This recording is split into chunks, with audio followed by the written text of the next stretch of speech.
من کنت مولا فہذا علی مولا. یہ حدیث مبارکہ جناب رسول اللہ صلی اللہ علیہ وآلہ وسلم نے غدیر خم کے موقع پر ارشاد فرمایا. السلام علیکم ناظرین، میں ذیشان حسن نجف اشرف سے لائی. یہ جو حدیث مبارکہ میں نے آپ کے سامنے پیش کی ہے، یہ غدیر خم کی حدیث ہے جو ہمارے آقا ہمارے سردار نبی پاک صلی اللہ علیہ وآلہ وسلم نے ارشاد فرمائی، جس کا مفہوم یہ ہے کہ جس کا میں مولا اس کے علی مولا. اور مولا کے معنی ہے آقا، سردار، لیڈر. تو ہمارے نبی صلی اللہ علیہ وآلہ وسلم مولا کائنات، امیر المومنین، امام المتقین علی ابن ابی طالب کو ہمارا آقا اور سردار بنا کے گئے. اور یہ پیچھے میرے آپ جو روضہ مبارک دیکھ رہے ہیں، یہ مولا کائنات علی علیہ السلام کا ہے.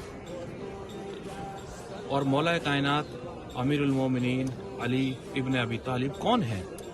آئیے اس ویڈیو میں جاننے کی کوشش کرتے ہیں. مولا علی وہ شخصیت ہیں جن کے بارے میں ہمارے نبی نے ارشاد فرمایا کہ اے علی، آپ کی میرے ساتھ وہی نسبت ہے جو ہارون کی موسیٰ کے ساتھ تھی. یعنی کہ یہاں پہ مولا علیہ السلام کی مثال جو ہے نبی ہارون علیہ السلام سے دی گئی. اور کون ہے مولا علی؟ جن کے بارے میں اللہ کے نبی نے فرمایا الحق مع علی و علی مع الحق. حق علی کے ساتھ ہے اور علی حق کے ساتھ ہے. اور اے اللہ، حق کو وہاں موڑ دے جہاں مولا امیر المومنین مڑے. کتنی بڑی فضیلت ہے. مولا امیر المومنین وہ ہیں جنہوں نے خندق فتح کیا. مولا علی امیر المومنین وہ ہیں جنہوں نے خیبر فتح کیا. اور ایک بہت اور حدیث جو میں آپ کے سامنے پیش کرنا چاہتا ہوں وہ یہ کہ اللہ کے نبی نے فرمایا انا مدینۃ العلم و علی بابھا. یعنی کہ میں علم کا شہر ہوں اور علی اس کا دروازہ ہے.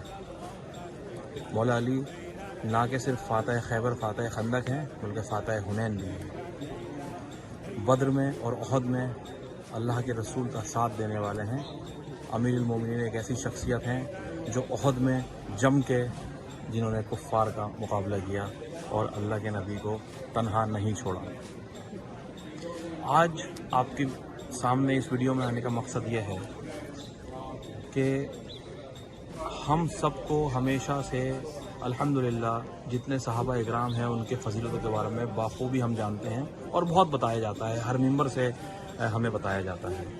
جمعہ آنے میں 2 دن باقی ہیں اور میری آپ سے درخواست ہے، التجا ہے کہ اس بار جمعے میں اپنی اپنی مساجد میں جہاں بھی آپ جمعہ پڑھتے ہیں وہاں جائیے، اور جو وہاں کے خطیب ہوں، جو وہاں کے امام ہوں، جو وہاں کے صدر ہوں، مؤذن ہوں، جو بھی ہوں، ان سے جا کے آپ یہ درخواست کیجئے کہ اس بار اس جمعے کے خطبے میں اس سے پہلے جو بیان ہوتا ہے ہمیں فضیلت اہل بیت بتایا جائے.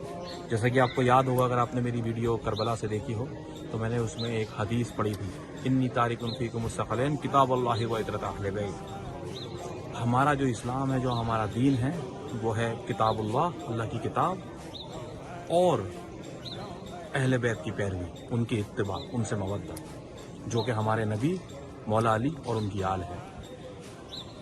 جتنے بھی صحابہ اکرام ہیں وہ سب ہمارے سر کا تاج ہیں. ان کی پیروں کی دھول ہماری آنکھوں کا سرما ہے. لیکن اتباع کا حکم صحاباؤں کا نہیں ہے، اتباع کا حکم اہل بیت کا ہے. آج تیسری بات جو میں آپ سے کہنا چاہتا ہوں وہ یہ کہ اگر میں آپ سے یہ پوچھوں کہ 10 صحابہ اکرام کے نام بتائیے تو آپ فٹافٹ مجھے بتا دیں گے. لیکن اگر میں یہ کہوں کہ پنجتن پاک کو چھوڑ کے 10 اہل بیت کے آپ مجھے نام بتائیے تو میں نہیں سمجھتا کہ بہت سارے لوگوں کے نام بھی پتہ ہوں گے. تو اس لیے میری آپ سے درخواست ہے، میری آپ سے التجا ہے کہ اہل بیت کو پڑھیے، ان کی سیرت کو جانیے، ان کو سمجھیے اور ان کی اتباع کیجیے. اور اس جمعے میں ضرور اپنے مسجد میں جا کے یہ ریکویسٹ کیجیے کہ ہمیں فضائل اہل بیت بتایا جائے. اور یہ ہم سب کی ذمہ داری ہے کہ ہر ممبر سے فضائل اہل بیت سنائے جائے. السلام علیکم. دعاؤں کی درخواست.